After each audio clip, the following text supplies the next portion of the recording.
Tes 1 2 3. Oke, sebuah film spesial kemerdekaan yang terinspirasi dari kisah nyata tentang para pahlawan yang berjuang mempertahankan negara Republik Indonesia. Wah, seru banget ini mah. Skuy ya, langsung aja. So, biar semangat, mari kita ucapkan sama-sama secara serentak. Oke? 1, and 2, and 3. Apa? Gaskeun. Mantap.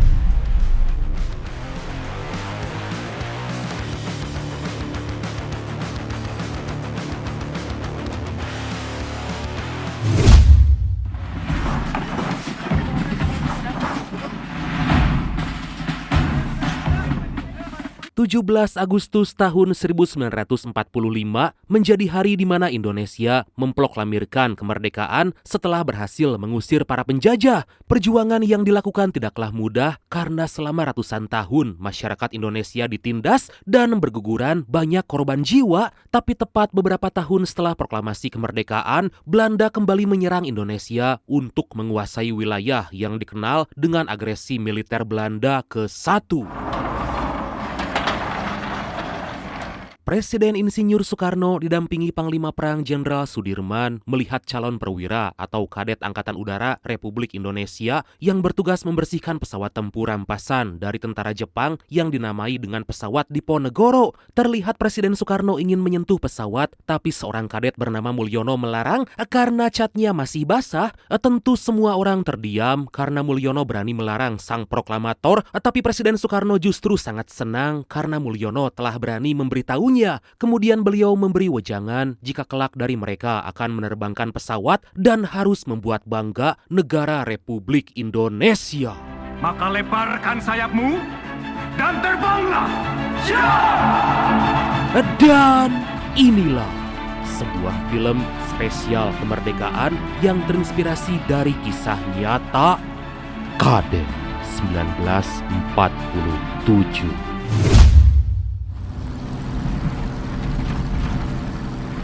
1 tahun setelah kemerdekaan, tepatnya pada 15 November 1946, akhirnya Belanda mengakui kemerdekaan Republik Indonesia melalui perjanjian yang dikenal dengan nama Perjanjian Linggarjati. Tapi tepat pada 21 Juli 1947, Belanda malah melanggar perjanjian dan melakukan operasi militer skala besar yang dikenal sebagai agresi militer Belanda ke-1. Pada suatu hari, seorang kadet bernama Sigit lagi latihan terbang, tapi tiba-tiba dikejutkan dengan kedatangan pesawat tentara Belanda. Sigit ditembaki sampai pesawatnya mengeluarkan asap, tapi beruntung Sigit bisa keluar sebelum pesawat meledak.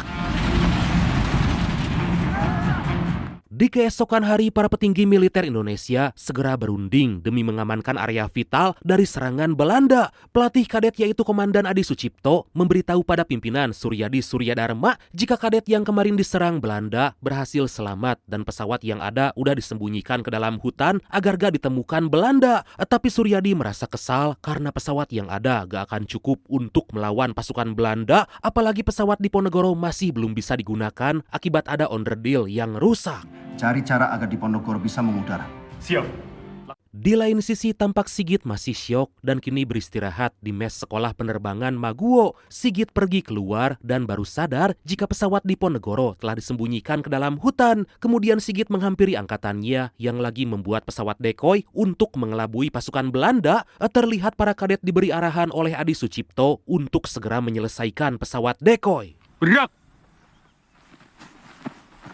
Sementara itu, kadet lain yaitu Bambang Saptoaji meminta rekannya yaitu Harbani agar bersungguh-sungguh dalam perang kali ini demi mempertahankan kemerdekaan yang telah Indonesia dapatkan. Di waktu yang sama terlihat Sigit akan menghampiri Pak Adi Sucipto, tapi tiba-tiba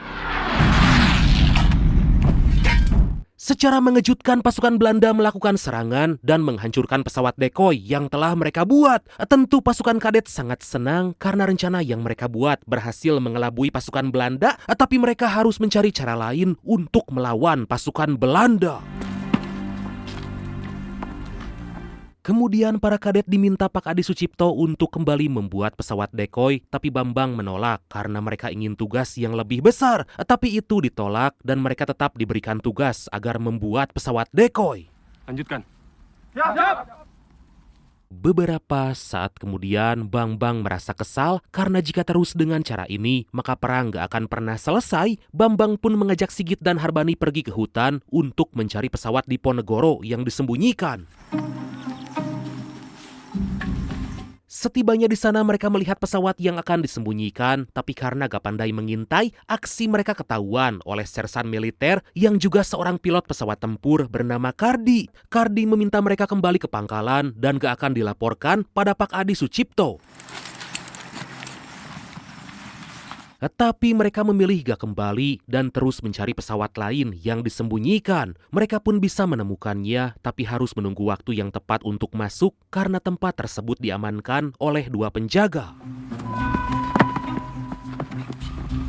Gak lama mereka nekat masuk, tapi sayang Bambang gak sengaja menendang sesuatu hingga mereka segera bersembunyi. Seketika 2 penjaga segera mengecek, tapi beruntung Harbani melihat ayam dan langsung melemparnya untuk mengalihkan perhatian.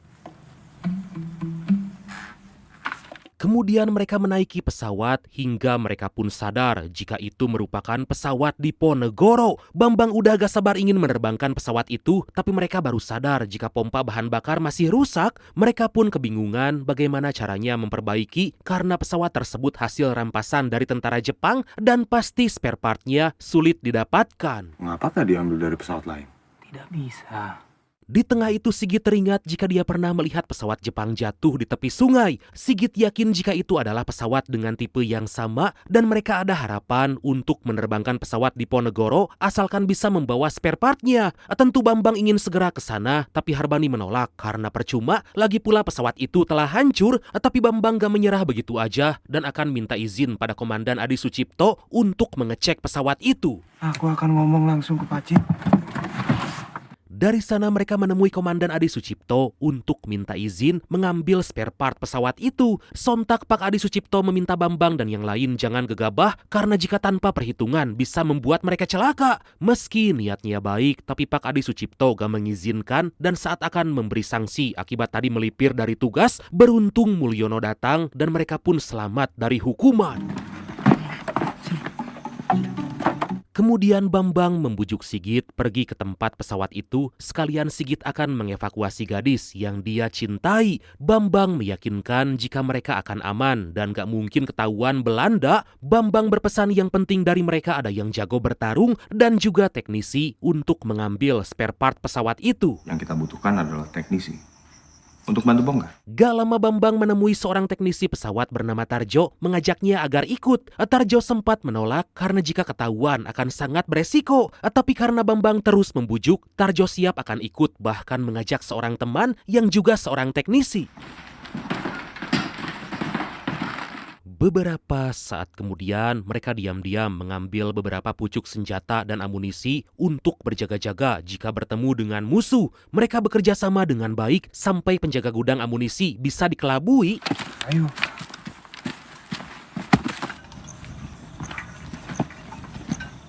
Sebelum langit terang, mereka telah meninggalkan Maguwo secara diam-diam. Sepanjang perjalanan, Bambang dan Sigit sebenarnya takut, tapi mereka gak ada pilihan lain agar pesawat Diponegoro bisa dihidupkan. Di tengah itu Tarjo yang lebih senior sempat berkata agar jangan ikut perang jika gak punya keberanian. Tarjo menegaskan jika seorang prajurit harus siap dan rela meninggalkan apapun karena perang gak ada habisnya selama masih banyak orang yang serakah. Kan terus ada perang selama manusia masih serakah. Sementara itu Mulyono dipanggil Kardi karena ada pesan dari Komandan Adi Sucipto agar para kadet segera berkumpul. Tentu Mulyono sangat khawatir karena Bambang dan juga Sigit telah meninggalkan Maguwo untuk mencari onderdil pesawat. Luruskan! Gak lama mereka ikut berkumpul dengan pasukan lain dan saat semua pasukan menghitung, Komandan Adi Sucipto merasa ada yang aneh. Beruntung beliau gak sadar karena perhatiannya teralihkan oleh Harbani. Bubar! Jalan! Di waktu yang sama Bambang dan yang lain tiba di sebuah desa tempat gadis yang Sigit taksir tinggal. Secara mengejutkan, desa itu udah gak ada penghuni karena semua warga telah dihabisi oleh tentara Belanda. Melihat banyak mayat yang tergeletak membuat Sigit ketakutan, tapi mereka gak akan bisa balik lagi.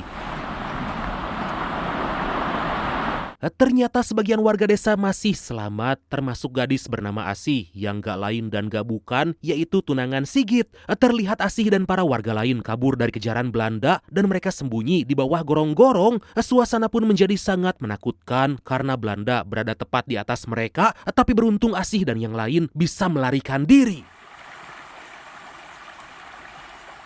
Sementara itu Bambang dan yang lain berhasil menemukan bangkai pesawat, tapi mereka buru-buru sembunyi karena ternyata ada pasukan Belanda yang datang. Bambang memberitahu Tarjo jika musuh berjumlah 6 orang. Bukannya tetap sembunyi, Tarjo nekat menyerang dan bisa menghabisi satu persatu tentara Belanda. Dengan cepat Bambang ikut membantu dengan melepaskan tembakan hingga aksi baku tembak pun gak bisa dihindarkan. Tentu jumlah pasukan musuh gak seimbang membuat mereka kewalahan, tapi untungnya teman Tarjo membawa granat dan pasukan Belanda bisa mereka kalahkan. Dengan cepat Tarjo segera membongkar bangkai pesawat karena gak lama lagi pasukan Belanda akan kembali datang. Ini yang kita cari. Setelah mendapatkan spare part yang dicari, mereka segera kembali ke Maguwo. Tapi di tengah perjalanan, mereka kembali dihadang oleh musuh. Tarjo dan para konco hanya terdiam, bahkan Bambang sampai ditendang dan kepalanya ditodong senjata. Merdeka! Tapi secara mengejutkan datang seorang jenderal besar yang gak lain dan gak bukan, yaitu Pak Jenderal Sudirman.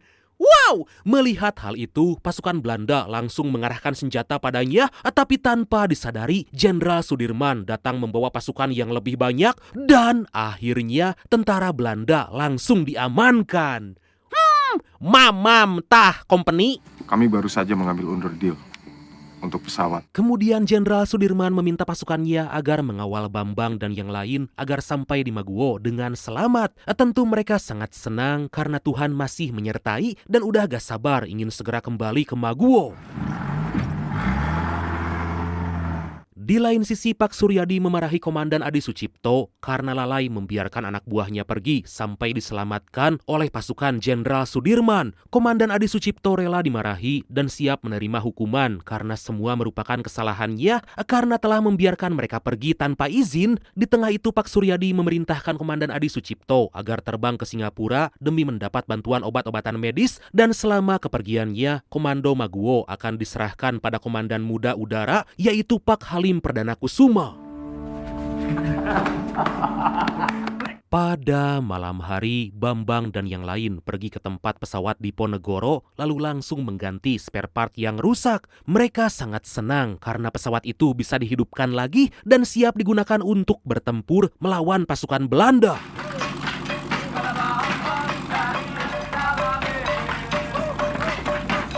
Mereka merayakan keberhasilan itu, terutama Bambang yang sangat senang karena idenya berhasil. Tapi seketika mereka berhenti karena mereka dihampiri oleh Komandan Adi Sucipto dan Komandan Halim Perdana Kusuma. Mereka langsung dihukum karena pergi tanpa izin meskipun niatan mereka baik. Gak lama Tarjo dan dua rekannya datang meminta dihukum, tapi Pak Halim menolak dan meminta mereka agar kembali. Sigit, Mulyono, dan Harbani menjadi 3 orang terakhir yang mampu bertahan lama dari hukuman dan yang mampu bertahan sampai akhir akan menentukan hukuman yang diterima oleh Bambang. Mulyono akhirnya bertahan dan meminta agar Bambang dikeluarkan dari pendidikan kadet karena dirasa akan memberikan pengaruh yang buruk untuk kadet lain. Semua tetap di sini. Tapi seketika Komandan Adi Sucipto menolak hukuman itu karena gak akan ada kadet yang keluar dari pendidikan dan semua akan menerima hukuman yang sama, yaitu sama sekali gak diberikan izin terbang sampai mereka semua lulus dari pendidikan. Mendengar hal itu, mereka semua diam karena artinya semua kadet gak akan menjadi pilot. Tidak diizinkan terbang sampai kalian lulus. Kemudian Pak Halim bertanya pada Komandan Adi Sucipto karena hukuman tersebut sangat berat, takut para kadet gak akan sekuat mereka dulu. Komandan Adi Sucipto berkata hukuman itu gak akan mereka rubah dan menjadi lebih baik karena hanya yang terbaik yang bisa bertahan sampai resmi menjadi seorang pilot pesawat tempur. Sementara itu Mulyono sangat kesal karena akibat ulah Bambang, semua kadet malah dihukum. Mulyono gak terima, tapi Bambang balik melawan. Tapi dengan cepat Harbani datang mendorong Bambang hingga aksi baku hantam pun gak bisa dihindarkan. Tidak perlu seperti ini. Tidak perlu seperti ini. Bambang sangat kesal karena gak ada yang membela, padahal pesawat Diponegoro bisa dihidupkan lagi akibat kenekatan Bambang. Gak cuma itu, Bambang dan yang lain bahkan hampir dihabisi pasukan Belanda demi bisa menghidupkan kembali pesawat yang sangat penting itu. Mau kemana gitu? Gak lama mereka dikejutkan dengan kedatangan Kardi memberitahu agar semua kadet bersiap karena besok jam 7 pagi akan menyerang pasukan Belanda. Mereka pun harus segera bersiap memindahkan semua pesawat yang disembunyikan di hutan ke landasan pacu.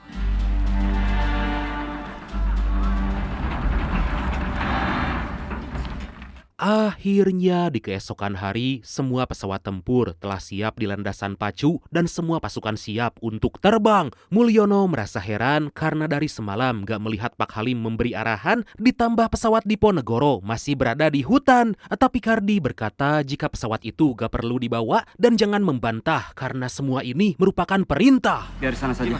Loh, mengapa, Mas? Perintah demikian, Mul.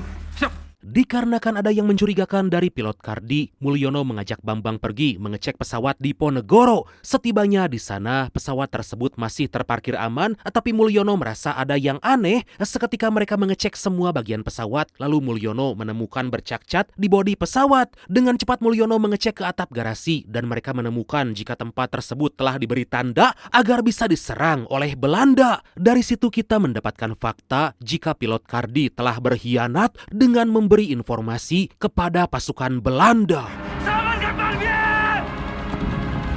Di lain sisi, Harbani penasaran dan mengikuti gerak-gerik Kardi karena terlihat menjauh dari pangkalan udara. Harbani berhasil menangkap Kardi dan karena udah tahu dengan semua kebusukannya, Harbani gak akan membiarkannya lolos hingga aksi baku hantam pun terjadi. Harbani mencoba melawan tapi malah terkena pukulan berkali-kali. Saat Kardi akan pergi, Harbani langsung menahan Kardi dan gak akan membiarkannya pergi begitu aja. Harbani kembali dihajar dan dia udah pasrah, tapi Kardi gak tega memberi pukulan lagi. Sebelum pergi, Kardi berkata jika dia terpaksa melakukan itu karena merasa pasukan Belanda pasti akan memenangkan pertempuran. Kardi.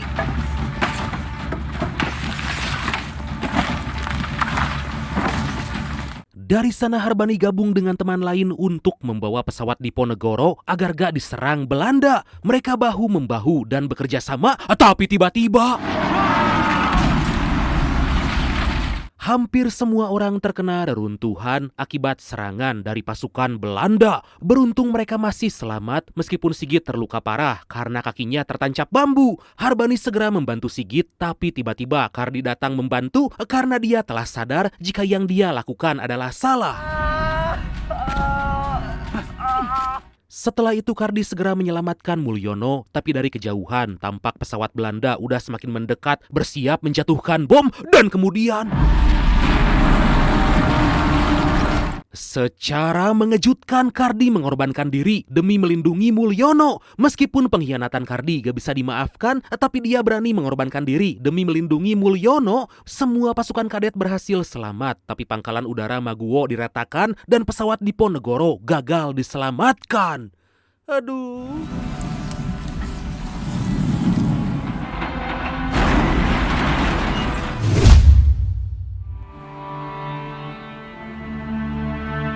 Di tempat lain, Pak Halim melapor pada Pak Suryadi jika penyerangan Belanda itu akibat pengkhianatan yang dilakukan oleh Kardi. Serangan tersebut berhasil meratakan pangkalan udara Maguwo dan semua pesawat tempur mereka hancur, kecuali pesawat yang sering digunakan untuk latihan. Sementara itu Sigit tersadar dan gak menyangka jika di hadapannya udah ada Asih. Tentu Sigit sangat bahagia karena Asih masih selamat dan mereka bisa bertemu lagi. Sigit merasa bersyukur karena orang yang dia cintai masih ada, padahal orang lain banyak yang udah kehilangan orang-orang yang dicintai. Di lain sisi, Bambang terpikir untuk menyerang balik pasukan Belanda demi membalaskan dendam. Bambang mencoba menahan teman-temannya jangan pergi dari Maguwo karena mereka pasti akan dipilih menjadi pilot karena udah gak ada lagi pilot yang tersisa. Tapi Sigit dan Harbani menolak dan akan pergi dari Maguwo.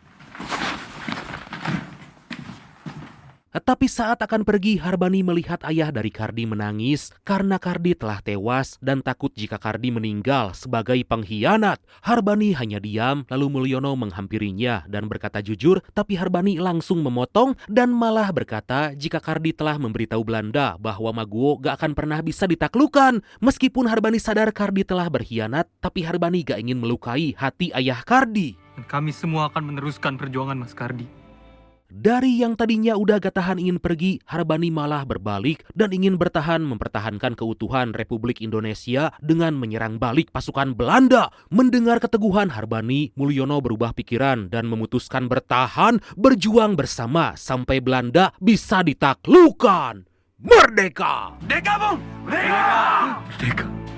Mereka segera mengecek setiap pesawat yang tersisa agar bisa menyerang balik pasukan Belanda. Mereka meminta Tarjo dan rekannya agar membongkar bagian pesawat yang masih bisa digunakan. Tapi seorang kadet berkata jika itu sangat beresiko karena gak mungkin menyerang musuh dengan pesawat yang rusak. Di tengah itu Sigit yang pernah selamat dari serangan Belanda justru bersedia untuk menjadi pilot. Lalu disusul Tarjo dan juga Harbani yang ikut membantu Mulyono. Mereka pun segera menyiapkan semua pesawat demi menghancurkan markas Belanda. Gak lama Sigit dihampiri Asih yang kecewa karena Sigit memilih untuk pergi menyerang Belanda. Asih sangat khawatir karena bagaimanapun Sigit adalah calon suaminya dan Asih sangat takut Sigit gak akan pernah kembali lagi. Asih. Beberapa saat kemudian, Mulyono mengajak pasukan yang lain menghadap Pak Halim meminta izin untuk menyerang pasukan Belanda. Tentu mereka gak diizinkan karena itu sama aja bunuh diri, apalagi mereka semua masih menjalani hukuman. Seketika Mulyono meminta agar hukuman ditangguhkan demi menyerang Belanda. Pak Suryadi merasa sangat terkesan dengan keberanian Mulyono meskipun sedikit keras kepala. Pak Suryadi sangat bimbang karena jika memberi izin maka akan membahayakan keselamatan mereka. Tapi jika gak diberi izin sama aja membohongi hatinya sendiri karena Mulyono dan yang lain punya tekad yang sangat kuat. Tapi setelah dipertimbangkan akhirnya Pak Suryadi memberi izin dan berharap mereka bisa kembali dengan selamat. Halim akan bantu kalian untuk menyiapkan strategi. Gak lama Pak Halim mengumpulkan mereka, memberi strategi untuk menyerang markas Belanda. Pak Halim membagi tim penyerang dan tim pengalih agar membuat Belanda kewalahan. Gak lupa Pak Halim juga mendoakan mereka agar berhasil dan selamat dari misi yang sangat berbahaya ini.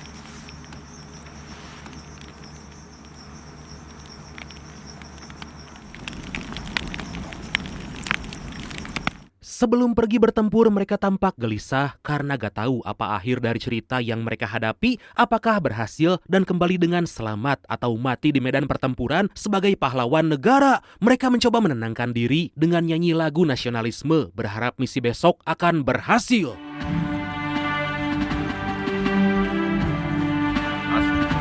Merdeka, Bung. Tepat di waktu dini hari mereka semua telah bersiap dan gak lama lagi akan menyerang markas Belanda. Sebelum pergi mereka kembali menguatkan diri dan berdoa agar misi ini bisa berhasil dan bisa kembali dengan selamat. Merdeka!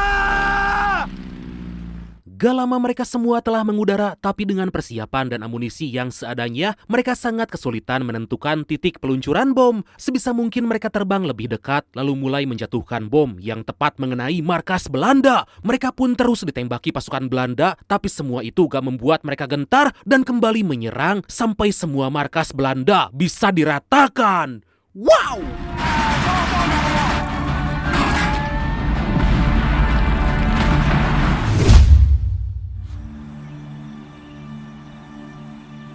Tepat saat matahari terbit, semua orang menunggu di pangkalan Maguwo berharap misi yang dijalankan bisa berhasil. Mereka terus menunggu, tapi sama sekali gak ada tanda-tanda kemunculan, hingga akhirnya yang ditunggu-tunggu pun itu datang, dan mereka berhasil menjalankan misi dan kembali dengan selamat.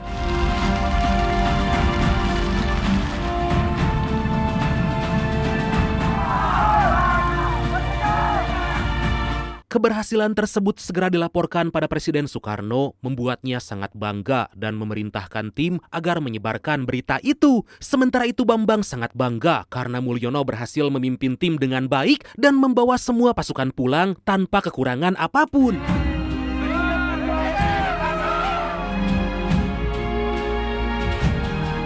Kemudian mereka segera menyembunyikan semua pesawat ke dalam hutan agar terhindar dari serangan balik Belanda. Berkat keberhasilan itu, Pak Halim kembali memberikan tugas pada para kadet agar melindungi pangkalan udara Maguwo demi menjaga kedaulatan negara Republik Indonesia. Dan akhirnya film ini pun tamat.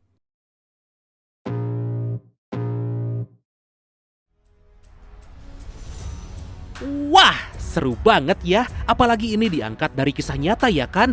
Oke lah, dan pesan yang bisa kita ambil dari film kali ini adalah cintailah negaramu karena kemerdekaan didapat dengan pertumpahan darah para pahlawan dan bukan didapat secara cuma-cuma. Merdeka! Oke lah bradku.